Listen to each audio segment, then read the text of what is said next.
Good morning সবাইকে। তো আজকে আমরা যাচ্ছি সকাল সকাল কুচবিহারে। এখন বেলা বাজে 6:30। তো আমাদের চৌপতিতে দাঁড়িয়ে আছি গাড়ির জন্য। তো কেন যাচ্ছি সেটা তোমরা ভিডিওটা পুরোপুরি দেখলেই বুঝতে পারবে। গাইস, ওইদিকে শ্যামলীকে দেখো, মন খারাপ হয়ে আছে, ওর চুপচাপ ওইদিকে দাঁড়িয়ে আছে। তো তুফানগঞ্জে আমরা কোনো ভিডিও দিতে পারিনি, এর কারণ গাড়িতে উঠে গেছি তাড়াতাড়ি। এখন আমরা কুচবিহারের দিকে রওনা হচ্ছে আর কি, গাড়িতে উঠে পড়ছি। বন্ধুরা, আমারও শরীরটা একটু জ্বর ভাব, কিছু ভালো লাগতেছে না, যার জন্য ভিডিওটা ভালোভাবে করতে পারছি না। তো আজকে সকালবেলা না খেয়ে দেই বেরোইছি দুইজনে, কী যে হবে। ফাইনালি ফ্যামিলি, তো আমরা কুচবিহারে পৌঁছে গেছি। দেখো, এটা আছে কুচবিহারে সাগর দিকে, ঠিক আছে। তো আসো, খুব জায়গাটা সুন্দর দেখতে।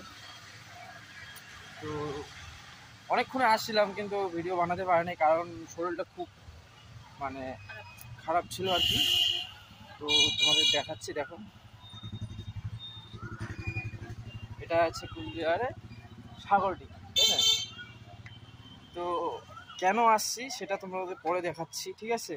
তো কুচবিহারে আসার কারণ কি, তো দেখো, পুরো কি বলবো, শরীরটা একদম এই যে দেখো, হালকা করে শর্ট ভিডিও বানাচ্ছি, তোমরা দেখো।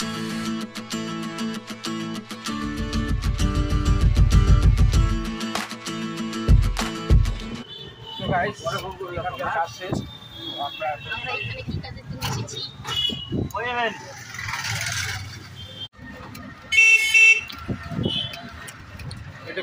এটা নিয়ে গেছো নাকি? কেন আসছি আমরা?